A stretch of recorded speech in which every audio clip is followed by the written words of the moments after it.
Les mutants. Une nouvelle étape dans la longue évolution de l'espèce humaine sur la planète Terre, une étape nécessaire et aussi rapide qu'incomprise. En cette aube du XXIe siècle, peu nombreux sont ceux qui affichent clairement leur soutien aux mutants à la cause de l'homo supérieur, comme disent certains. Dans les hautes sphères des gouvernements comme dans la rue, la mutation est synonyme de rejet, de crainte et même assez souvent de haine pure. Pourtant, quelques personnes se dressent pour défendre un idéal pacifiste. C'est le cas notamment du professeur Charles Xavier, qui n'a de cesse d'étendre son réseau en recrutant de jeunes mutants mis au banc de la société pour leur offrir une seconde chance, les entraîner et leur apprendre à mieux vivre avec leur pouvoir. Et surtout à servir sa cause, son idéal justement, dans un monde où la paranoïa est reine toute puissante et où rôdent de nombreux dangers.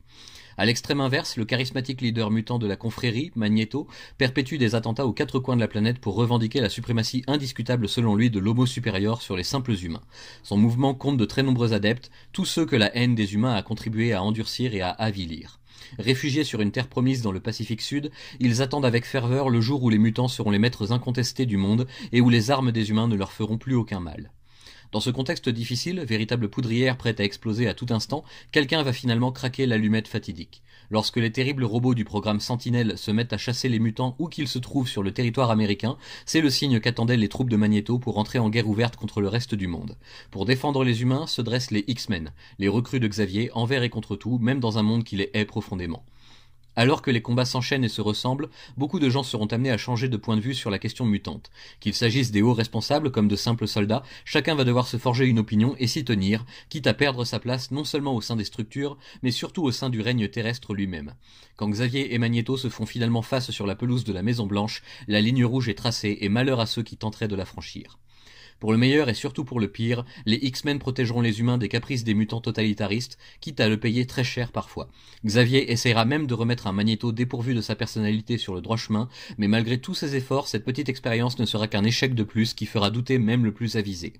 La guerre est inévitable contre Magneto et sa confrérie d'une part, mais rapidement contre le reste du monde aussi, dont la nouvelle super équipe des Ultimates qui n'ont qu'une envie, en découdre avec les mutants, terroristes ou non. Dans cette société profondément divisée et malmenée, il faudrait un véritable miracle pour que triomphent les idéaux de Charles Xavier. Mais si un tueur patenté comme Wolverine a su trouver la voie, peut-être que d'autres y parviendront. Cyclope, Tornade, Marvel Girl, Le Fauve, Colossus, Iceberg et Diablo feront tout leur possible pour que rien ne vienne mettre fin au monde qui les a vus naître, même si cela doit signer leur arrêt de mort au final. Mark Millar signe ici les 3 premières années de parution de la série Ultimate X-Men dans le nouvel univers créé par les éditeurs de la Maison des Idées, à l'aube des années 2000, à destination d'un public plus moderne et plus jeune, qui n'aurait pas à compiler presque 40 ans de continuité pour comprendre une énième aventure d'un groupe vieillissant. Ce renouveau s'inscrit donc dans la ligne éditoriale Ultimate, mais se détache assez nettement de ce qu'Ultimate Spider-Man de Brian Michael Bendis nous proposait au début.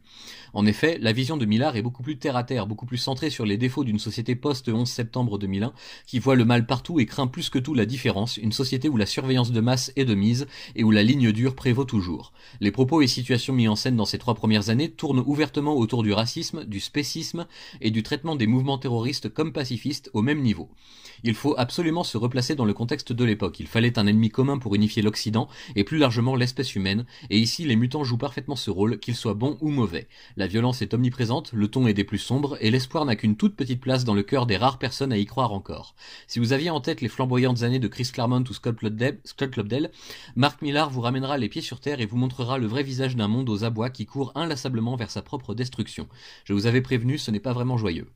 J'ai même parfois l'impression, en relisant les chapitres finaux de ce premier omnibus, que la conclusion se devait d'être optimiste, mais que le ton général est forcé, et que de tout petits détails pourraient tout remettre en question si on s'y attardait. Millar croit profondément en cette noirceur, cette lourdeur sourde au relent amer et défaitiste, et sa volonté de nous y plonger en entier fait par moments froid dans le dos tant il pousse le vice et le réalisme assez loin.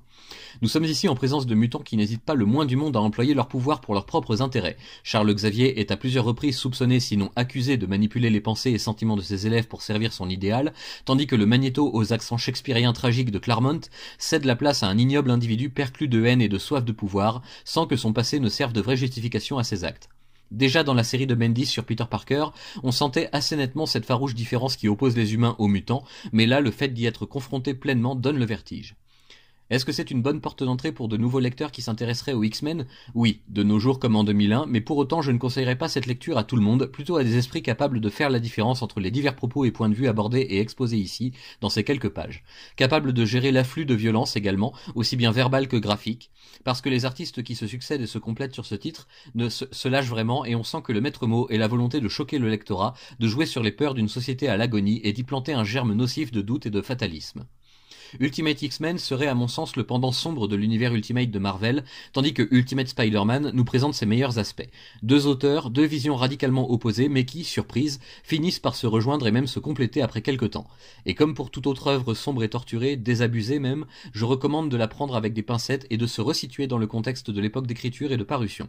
Les prochains tomes devraient être consacrés, si j'ai bien compris, aux auteurs ayant pris la suite de Mark Millar. Nous aurons donc l'occasion de confronter d'autres visions et d'autres conceptions à la sienne, pour voir dans quelle direction cela nous mènera.